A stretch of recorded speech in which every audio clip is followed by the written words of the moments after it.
Hi, I'm Rob from Bantha, Beskar, and Bantha Milk, and this is the Star Wars Spotlight Dance Species of the Week.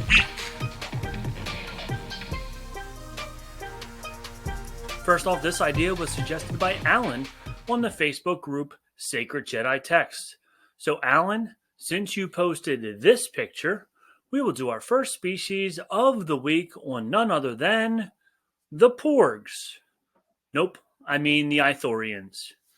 The Ithorians, commonly referred to as Hammerheads, were from the planet Ithor and spoke Ithorese. So why were they called Hammerheads, you ask? Good question.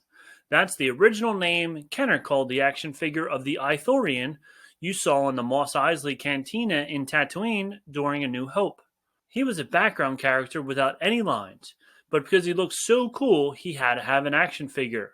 Ironically, he could not speak Galactic Basic because of his unique throat structure that had a set of twin mouths on opposite sides of his neck. You know what would be cool? If he ate in the one mouth and drank in the other mouth. So because he was just a background character, he didn't even have a name until 1989, when he was added to the Star Wars Legends sourcebook, and his name was none other than Momau Nando. But Kenner needed to name him in 1978 for their action figures, so Hammerhead it was. I know what you're going to say, but in Rebels we saw an Ithorian speaking Basic. Yes, she was a technician and somehow was able to speak Basic. You're also going to tell me later on they had many devices to allow them to speak Basic. Guess what? Dave Filoni changed the rules. In addition to their home planet of Ithor, that was mostly a forest or a jungle planet, they also had a settlement on the planet Takobo called Hammertown. The Ithorians were believed by many to be only peaceful gardeners and philosophers. But just like all the species, there's a few bad apples. Those who encountered the bounty hunters,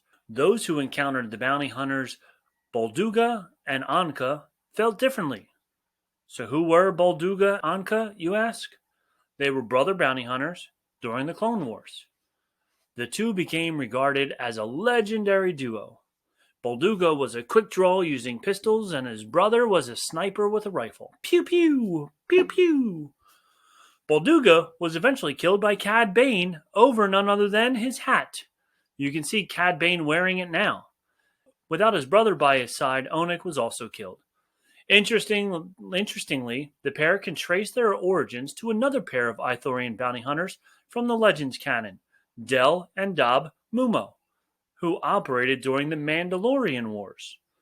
The pair were recurring minor antagonists of the Knights of the Old Republic comic series by John Jackson Miller.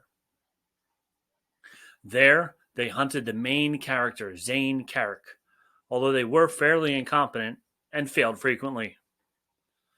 Don't worry, Ithorian fans, these are the few of the bad guys, but there's also some very good Ithorians as well.